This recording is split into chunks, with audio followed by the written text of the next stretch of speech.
Hey guys, how you doing? Thank you guys for tuning in. I really appreciate it.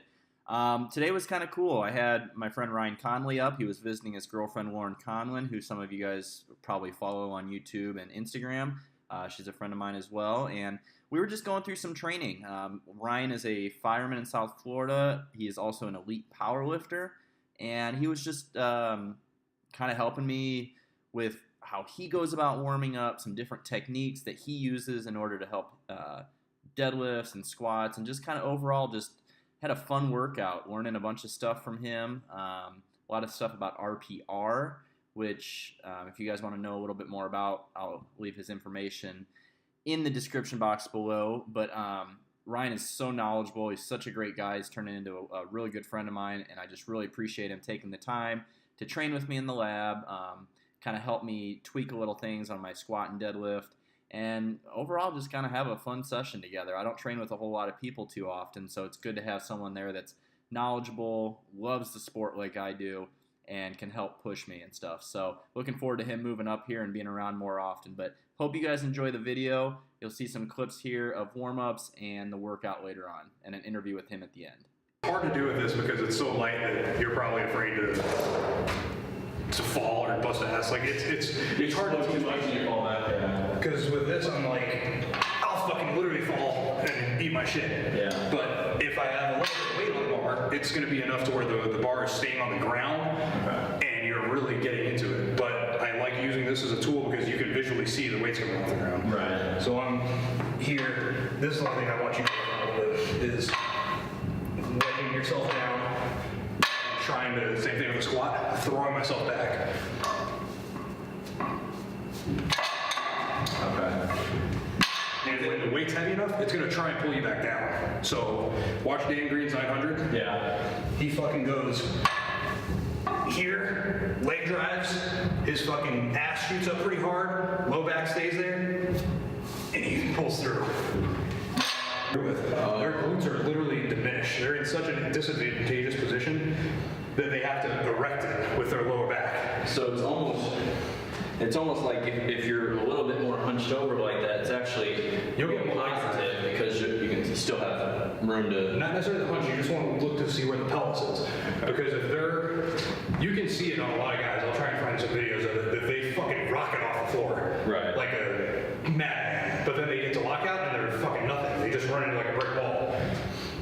And sometimes it's leverages, but a lot of times it's just a pelvis in that position because they're compromising the top end for the bottom end. And you know what the thing was I was too much fucking knee drive. Okay. I was not getting back here and wedging into the bar. I was not letting my hips do the work. I was trying to squat it up. So you start getting tight from your feet and you start pretty much tightening up all through your body, or how do you? Sumo and conventional are a little bit different for me, but it has for everyone. Yeah. I always start with bracing. Like, I'll belly breathe a little bit or have a belt. I'm doing something to where I'm like, okay, my brace is there. I'm ready to fucking get locked in here. Right. And then you go over the bar, you have your routine with conventional. I'll be here, I'm bracing, getting tight, get my air. I hip back always, whether it's sumo or conventional. I always hit back. Get your grip. You're trying to make sure the lats are engaged, but I'm not making sure the lats are so tight that I'm compromising my arm length. I'm not going like this. Yeah. You're trying to act like you're carrying a bag of groceries.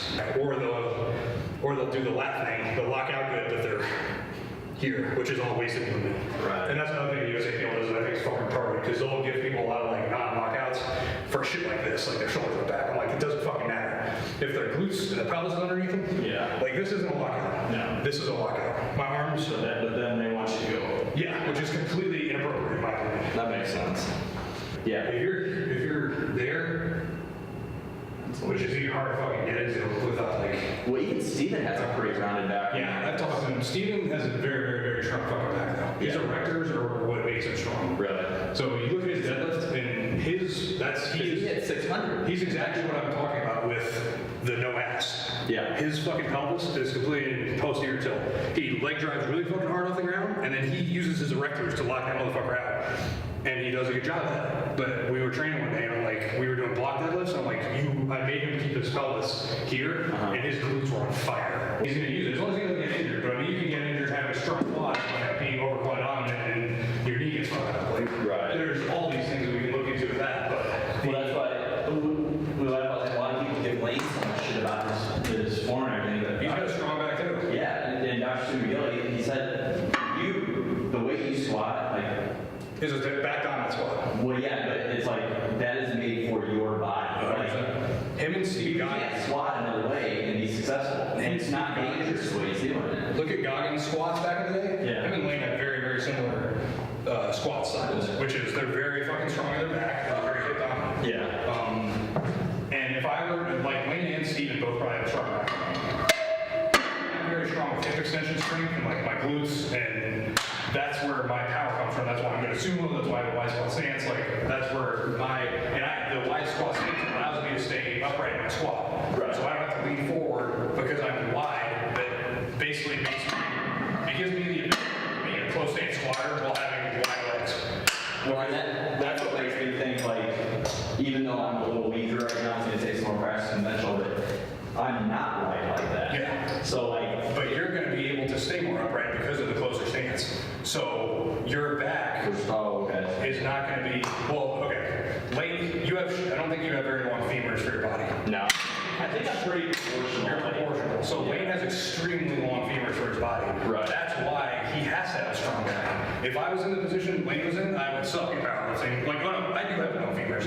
If I didn't have my hip mobility, which he doesn't possess, I would be squatting just like Lane, and my back would have to be way fucking bigger and stronger because I wouldn't be able to do what I do. Have dominant, well, you're going to be pulling conventional. Guys like me, I have to do direct back work because I don't pull, I'm just pulling conventional in off season. Like when I'm competing, I'm pulling sumo, I'm squatting wide. My erectors don't get worked that much, which is fine because I'm not using them to compete, Right. but it's still a muscle group that's going to eventually need to be hit in a hypertrophy base or something like that. Yeah. So, No, that makes sense. That definitely makes sense.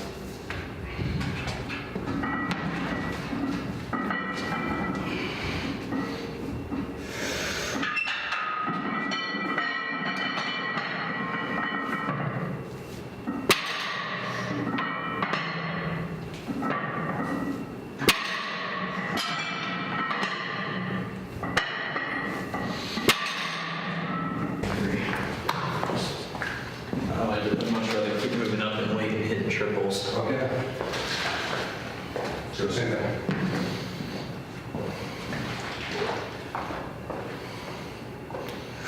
Let's go. Lots of leg drive. Keep that head back. Good. Grab it that bar. You're good. Go ahead. Good. Let's get another one. Hurry back into it. Good.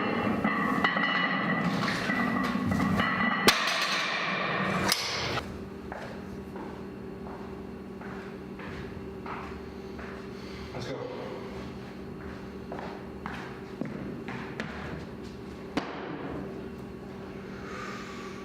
Rip into it, come on. Good.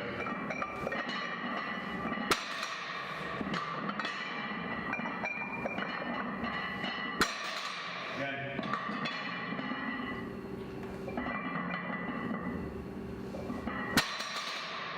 Push it. Be aggressive.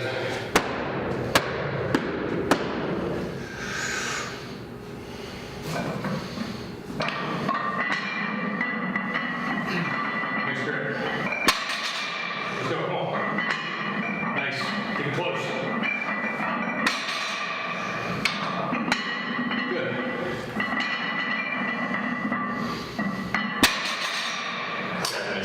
So you grab it. And here Ryan's working on some reverse hypers. This is an excellent secondary accessory movement for your deadlifts, for your squats, everything. Just builds up that whole posterior chain tremendously, more than any other exercise that I can think of out there. Helping me on my squat. I try. He tries. He does really good, guys. I'm going to leave his information in the description box, so go check him out too. But while I've got this wealth of knowledge here with me, I just wanted to ask a few questions that I'm sure some of you guys out there are probably wondering too. So So go ahead and ask. go ahead and ask right there. We can hear you. All right, so Ryan, what is the number one thing that you would suggest as far as improving your squat? Okay. For improving your squat, you're going to have to figure out what you're good at, like what feels right to you. Are your legs strong? Is your back strong? Are you really strong? You have big glutes. So we're going to look naturally to see where your potential lies, and then we're going to try and develop that as far as we can. So in my case, or in David's case, he's a moderate stance squatter. I feel like developing his quads would probably go a pretty long way for him. So you've got a bunch of different ways that you can go about doing that. There's not one certain exercise that I'm going to throw at you or say to you that is going to be a golden nugget. There's plenty of things that you can obviously think of off the top of your head that you're like, oh, okay, that's going to build my quads in a sport-specific manner, which is going to be towards the squat. And then you're just going to regress off that from most specific to least specific. And once you've exhausted all those different exercises, you can decide what works for you, and you'll know the answer. Yeah, he was tremendous in helping me. I definitely have a long way to go with my quad work, but we got some things figured out today, which was a major help. So, okay, so Ryan has, I believe, 703 deadlift, 705. 705, a 700 squat, 705. 705 again. You gotta give me those couple 5 pounds. I can't skip on that. And a 435 bench, yeah. bench. So he is very seasoned. This guy's very strong. What initially got you into powerlifting, and at what age did you start getting into powerlifting? I got involved in powerlifting my sophomore year in college, which I had been exposed to barbell lifting as a freshman in high school. Okay. So what's that? Because you maybe wrestled 6 years. growing up, I right? wrestled growing up, and I did taekwondo. So we'll even backtrack it because I think this is an important thing that a lot of people miss out or skip the fundamental understanding of. I played all kinds of sports as I was growing up: basketball, flag football. I was very deep into karate for all the way up into high school. So there's a lot of general motor patterns and general preparedness that you're exposed to and neural conditioning Right. as an athlete, as a child. That goes a far way as your development as an older athlete. Getting those neurological patterns down at a young age. And that's severely lacking now. People are It's specializing so much. way too young. Yeah. That's a big thing that I talk to, just in general, and anybody that'll listen. Early specialization is a recipe for nightmare. That's a bad thing. Do you think that someone should maybe in high school start narrowing down their specialization, It's or even usually- through high school? So it also depends. Like in gymnasts, they peak earlier. Okay. So you're gonna have to specialize a little bit younger because their bodies just don't last that punishment for that long. But in general, I think it's a good rule of thumb. Expose them to swimming, track and field, and some hand-eye ball sports. Yeah. Those usually are the bases that'll cover everything. And then once you get into high school, I would still say being a multiple sport you should still be a multi-sport athlete in high school. Again, track and field, football, maybe soccer, wrestling, baseball. Pick a couple things that you like. Yeah. And I would say probably 2 to 3.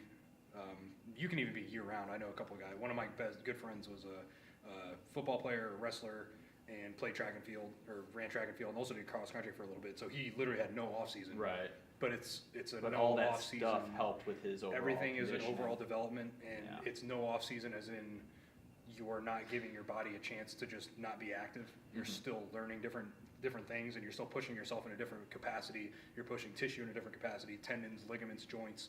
So you're not overusing things. Like year-round baseball is a huge thing Right. nowadays, and all these kids are getting Tommy Even Johns. up in Indiana, where I'm from, it's baseball huge. was, baseball and basketball year round. Yeah, that's all you get. Yeah. And you're gonna see a lot of injuries that could be prevented just from simple overuse. So Absolutely. I started taekwondo, wrestling in high school.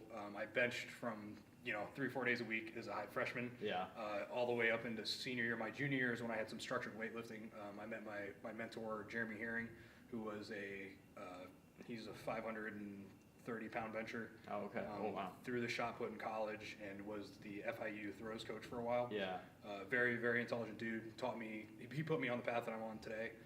And he started training us my junior year. And this was down in in Fort high Lauderdale school. area, Fort right? Lauderdale, yeah. He's still a coach at Western High School. He is the throws coach at St. Thomas High School now as well, which is Okay. a national powerhouse in a lot of sports. I was very, very lucky to have him as a mentor, and I opened my ears and I wanted to learn more. So Yeah. I was in the right spot. And That's I the had major right- key, guys. right guy.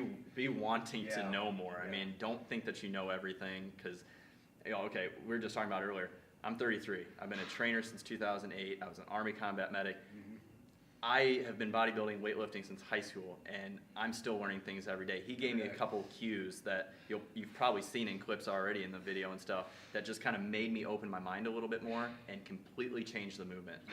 Totally hit a whole different muscle group than I was even trying to hit. So.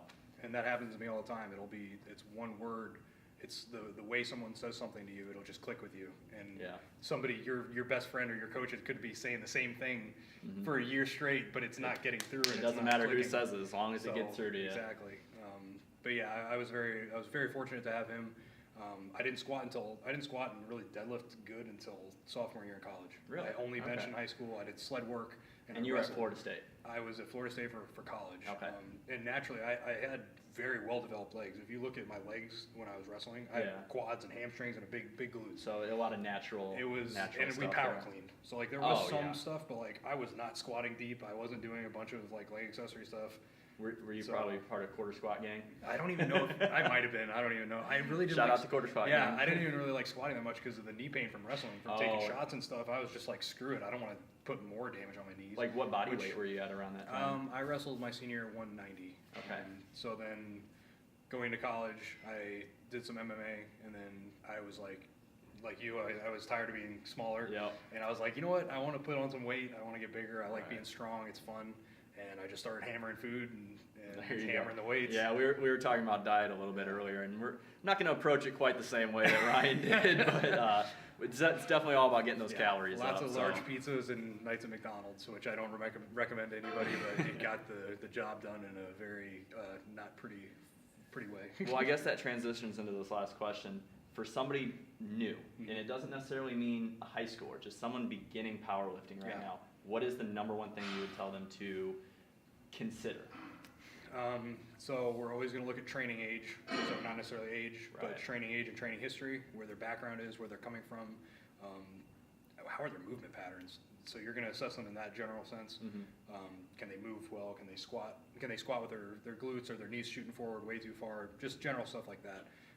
So you work off of that, and then you make sure what their intentions are. Do they want to be competitive?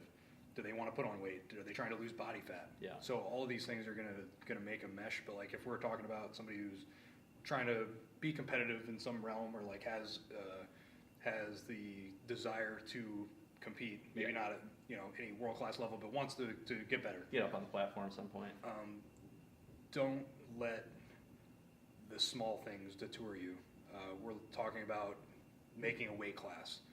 You need to be eating. Yeah. You need to be lifting heavy. You need to not get caught up majoring in the minors.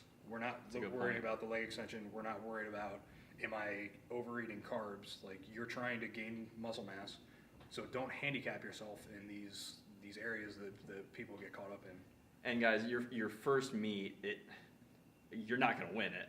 So just use that as a training experience. If you know that you're good at the sport, you're a genetic freak. So whatever weight you're going into your first one at, just go in there, learn the cues. The commands and everything is going to throw you off tremendously at the beginning. So like, weight class is the least of your concerns right at the beginning. So, what was the name of the stuff that we were doing? RPR. RPR. Reflexive Performance Reset. Yeah, you guys check him out. Get a hold of Ryan. He'll talk to you guys about it. This stuff was amazing. It was my hip.